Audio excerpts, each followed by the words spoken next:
আটলান্টিকের বুকে লুকিয়ে থাকা বিস্ময়কর দেশ ক্যাপ ভার্দে 2026 বিশ্বকাপে নতুন চমক। ভাবুন তো, আটলান্টিক মহাসাগরের মাঝখানে ছোট্ট কয়েকটি আগ্নেয়দ্বীপ, চারপাশে শত শত কিলোমিটার জুড়ে শুধু নীল সমুদ্র। কাছাকাছি কোনো বড় দেশ নেই, নেই কোনো বিশাল স্থলভাগ।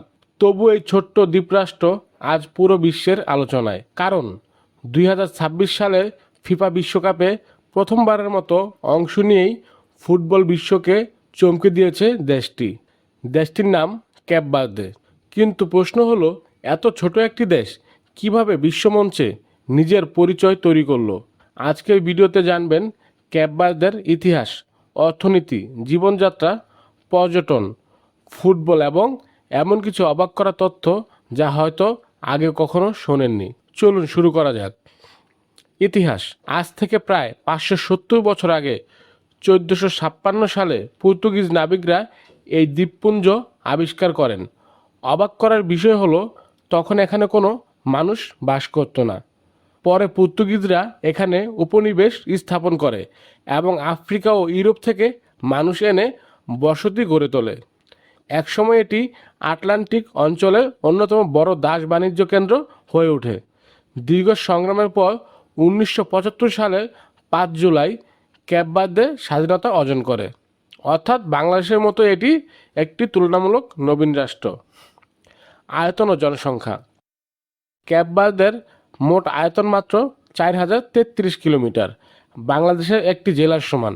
জনসংখ্যা মাত্র 5.5 লাখের মতো। কিন্তু আশ্চর্যের বিষয় হলো, দেশের ভিতরের মানুষের চেয়েও বেশি ক্যাপ ভার্দিয়ান বিদেশেই বসবাস করেন।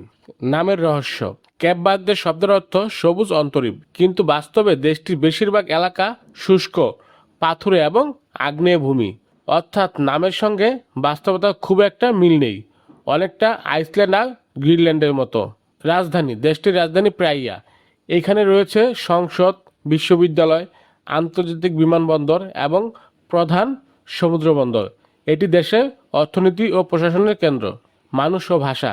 এখানকার অধিকাংশ মানুষ আফ্রিকান ও ইউরোপীয় বংশোদ্ভূত। সরকারি ভাষা পর্তুগিজ, তবে সাধারণ মানুষ কথা বলেন ক্যাপ ভার্দিয়ান ক্রিওল ভাষায়। ধর্মীয়ভাবে অধিকাংশ মানুষ খ্রিস্টান। অর্থনীতি। প্রাকৃতিক সম্পদ প্রায় নেই বললেই চলে। তেল নেই, গ্যাস নেই, সোনা বা হীরার খনিও নেই। তবুও দেশটির আফ্রিকার অন্যতম সফল অর্থনীতির একটি। কিভাবে? এর সবচেয়ে বড় কারণ পর্যটন। সারা বছর রোদ, নীল সমুদ্র, সাদা বালুর সৈকত আর শান্ত পরিবেশ ইউরোপীয় পর্যটকদের কাছে ক্যাপ ভার্দেকে স্বর্গে পরিণত করেছে।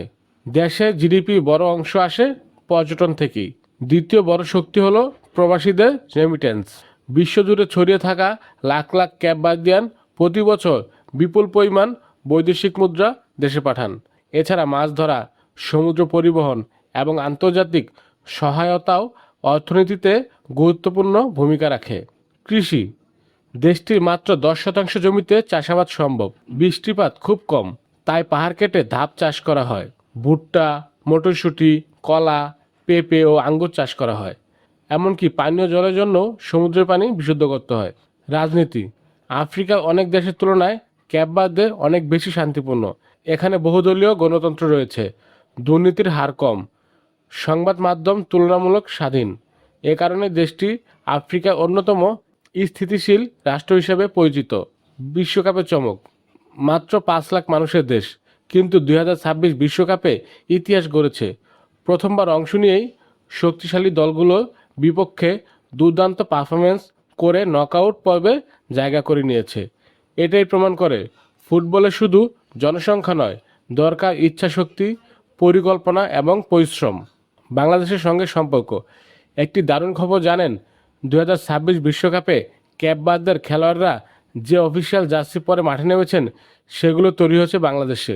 মেড ইন বাংলাদেশ লেখা সেই জার্সি আজ বিশ্বমঞ্চে বাংলাদেশের নামও উজ্জ্বল করেছে। অবাক করা তথ্য। ক্যাপ ভার্দের শাল দ্বীপে রয়েছে এমন একটি লবণ হ্রদ, যেখানে পানির লবণাক্ততা এত বেশি যে আপনি সহজে ডুবতে পারবেন না, পানির উপর ভেসে থাকবেন, অনেকটা মৃত সাগরের মতো। আরেকটি দ্বীপে রয়েছে সক্রিয় আগ্নেয়গিরি। অবাক করার বিষয়, সে আগ্নেয়গিরির ঢালেই মানুষ বসবাস করে। ছোট দেশ মানে ছোট স্বপ্ন নয়, মাত্র কয়েক লাখ মানুষের এই দ্বীপরাষ্ট্র আজ পুরো বিশ্বকে দেখিয়ে দিয়েছে সঠিক পরিকল্পনা, স্থিতিশীল নেতৃত্ব এবং কঠোর পরিশ্রম থাকলে অসম্ভবও সম্ভব। ক্যাপ বার্দে শুধু একটি দেশ নয়, এটি ছোট দেশগুলোর জন্য বড় অনুপ্রেরণা। Please don't forget like, comment, share and subscribe my YouTube channel. Thank you so much.